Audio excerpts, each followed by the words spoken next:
The wind howled through the pine ridges like a warning no one listened to, and the small frontier town of Dry Creek buzzed louder than usual that morning. Because word had spread faster than wildfire. Clara Whitmore, the most graceful woman for 50 miles, was about to marry the poorest man anyone had ever seen. They gathered outside the chapel just to witness it. Boots scraping dust, whispers cutting sharper than knives. Some shook their heads in pity, others smirked openly, because to them the groom was nothing but a mystery wrapped in rough wool and silence. A mountain man who called himself Elias Vance. No one knew where he came from. No one knew how he survived winters alone in the high ridges. And no one had ever seen him with more than a few coins. Clara's father had died the previous winter, leaving her with nothing but debts and a tiny cabin on the edge of town. Suitors had come and gone, mostly men who saw opportunity rather than love. Ranchers, traders, even a banker once, but she refused them all. Then Elias appeared. He never tried to impress her, never bragged, never flirted. He simply spoke to her like she was human, not a prize, not a bargain, not a burden, and somehow that was enough. Still, the town thought she'd lost her mind. Inside the chapel, Clara stood in a plain ivory dress she had sewn herself, fingers trembling but eyes steady. The preacher cleared his throat while people shifted in the pews, waiting for the spectacle. Elias stood beside her in a worn coat, boots scuffed, hair wine-tossed, looking every bit the part of a man who owned nothing but the mountains. A woman whispered loudly enough for half the room to hear, "Poor thing. She doesn't know what she's doing." Clara heard it. So did Elias. But he didn't react. He never reacted. His calm was the kind that made people uneasy, like still water that might be deeper than it looked. When the preacher asked if anyone objected, silence filled the room. Not respectful silence, but disappointed silence. They had hoped for drama. Instead, Clara lifted her chin and said her vows with a voice clear as a bell. "I choose you."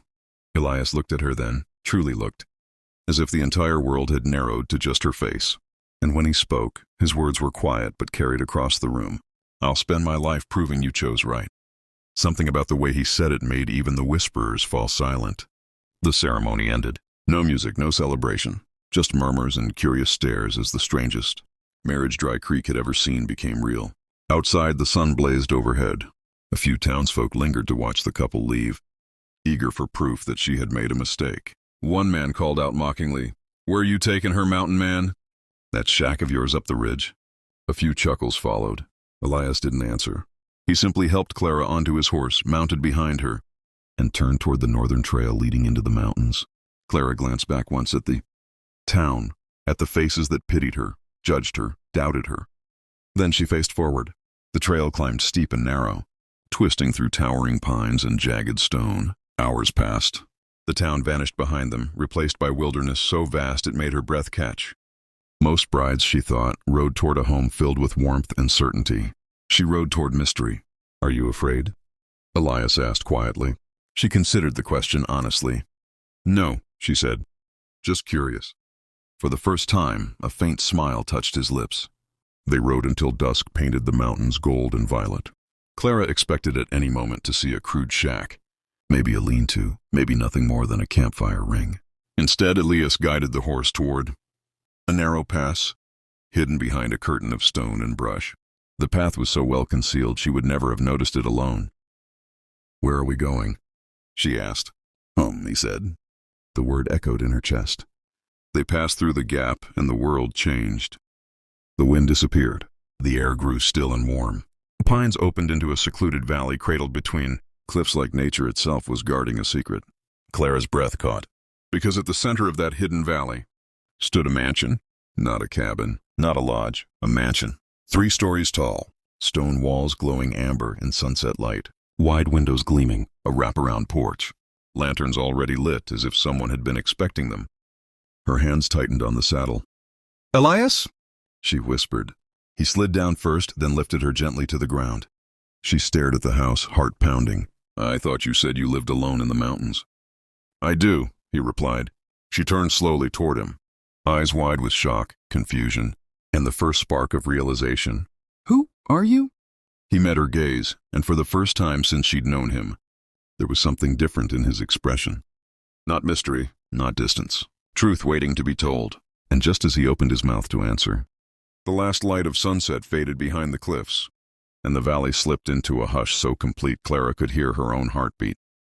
The mansion stood before her like something out of a dream she hadn't known she'd been having. Tall windows glowing with lamplight. Curtains swaying gently as if whispering secrets to the night. For a long moment she couldn't speak. The man she had married and the quiet, rough-coated mountain wanderer everyone mocked stood beside her as calmly as if this were the most ordinary thing in the world. "Elias?" she said again, softer this time, her voice trembling with wonder instead of doubt. "You said you had nothing." "I said," he corrected gently, "that I owned nothing that mattered." She turned to him slowly, studying his face in the amber glow. She realized now that what she once thought was shyness had never been shyness at all. It had been restraint, the kind of restraint a powerful man learns when he knows revealing too much would change how the world sees him. "Then this, all of this," she whispered, gesturing toward the mansion. "What is it?" He hesitated, and in that pause lived years of silence. "My past," he said at last. "And if you wish it, our future." The words settled between them like snowfall. Clara's thoughts raced. She remembered the laughter in town, the pity, the warnings, the way people had looked at her as if she were stepping into ruin. And now she stood before a hidden estate, grander than anything within 100 miles. She should have been angry. She should have demanded answers. Instead, she asked only one question. Why hide it? Elias looked toward the house, not with pride, but with something closer to regret. "Because wealth," he said quietly, "has a way of hiding the truth about a man." He took her hand, rough palm against soft fingers, and led her toward the front steps. Each plank of the porch was polished smooth, each lantern trimmed perfectly, yet there was no staff waiting, no servants rushing to greet them. "You live here alone?" she asked. "Yes." She blinked. "This entire place?" "Yes." The door opened with a soft push. Warm light spilled over them, carrying the faint scent of cedar and old books. Inside, the mansion was even more astonishing. High ceilings crossed with carved beams, walls lined with shelves of leather-bound volumes. A grand staircase curving upward like a ribbon of dark wood, rugs thick enough to silence footsteps. It wasn't the house of a rich man showing off. It was the house of someone who valued quiet. Clara stepped inside slowly, afraid that if she moved too quickly, the vision might vanish. "You built this?" she asked. "With my own hands," he said. "Every beam, every stone. It took me 10 years. She stared at him in disbelief. 10 years. 10 winters alone in the mountains, hauling timber, carving rock, shaping a hidden world no one knew existed. Suddenly the stories about him, the rumors of his strength, his endurance, his strange disappearances into the wilderness, no longer sounded like gossip. They sounded like fragments of truth no one had understood. "But why?" she asked again. He closed the door behind them, the soft click echoing like a promise. "Because once," he said, "I wasn't poor." He walked past her into the great room, lighting another lamp. Golden light revealed details she hadn't seen before. Framed maps, a polished rifle above the hearth, a portrait turned face down on a side table. "I was born the son of the wealthiest railroad investor west of the Mississippi," he continued. "I grew up in houses bigger than this, servants, tutors, silk coats, people bowing when I entered a room." Clara listened, hardly breathing. "And I hated it," he said simply. He told her how men had praised him when they wanted favors, how women had smiled when they wanted status, how even friends had treated him like a door to opportunity. No one had spoken to him plainly. No one had looked at him without calculating what he might give them. "So I left," he said. "Walked away from all of it. Took only what I could carry. I wanted to know if anyone would value me. Without the fortune." Clara's chest tightened. "And did they?" she asked. His eyes met hers, steady and certain. "One did." Silence filled the room again, warmer this time. She swallowed. "Me?" "Yes." He stepped closer, his voice lower now, stripped of every wall he had ever built. "You spoke to me before you knew my name. You argued with me, laughed at me, trusted me. You never once asked what I owned. And when the whole town said I was nothing, you chose me anyway." Emotion rose in her throat like a tide. "I didn't choose you because you were poor," she whispered. "I chose you because you were kind." A faint breath of relief left him. The kind a man releases when he realizes the greatest risk of his life has not destroyed everything. "That," he said, "is why I brought you here only after we were married. I needed to know your choice was real." She looked around again, at the carved railings, the glowing lamps, the quiet grandeur hidden from the world, and then back at him. You were testing me. I was protecting my heart. Her eyes softened. You could have told me. If I had, he said, you might have wondered whether you loved me, or the life I could give you. She stepped closer until only inches separated them. For the record, she said gently, I would have married you if you lived in a cave.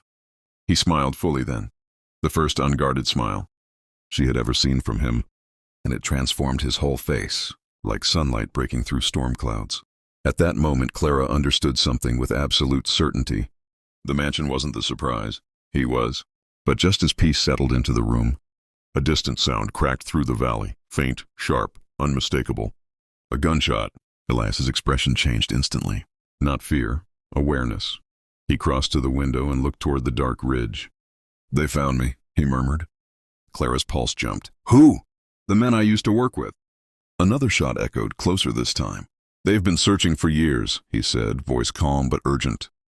They want my signature on contracts, land deeds, control of the fortune I abandoned. I disappeared before they could force it. Hoofbeats thundered faintly beyond the cliffs. Clara's breath caught. Are we in danger? He turned to her, eyes steady as iron. Not if you trust me. She didn't hesitate. I do. He took her hand and led her toward a hidden panel beside the fireplace. With a press, it slid open to reveal a narrow stone passage descending into shadow. I built this place for peace, he said, but I prepared it for war. Outside, voices shouted in the distance. Lantern light flickered against the walls as she stepped into the secret passage beside her husband, the man the world thought was poor, the man who had built a kingdom in silence, the man who had risked everything just to be loved for who he truly was, that you. Panel closed behind them. Darkness swallowed the room. And as footsteps pounded somewhere above, Clara realized something astonishing. She wasn't afraid, because whatever secret the mountains held, she was part of it now.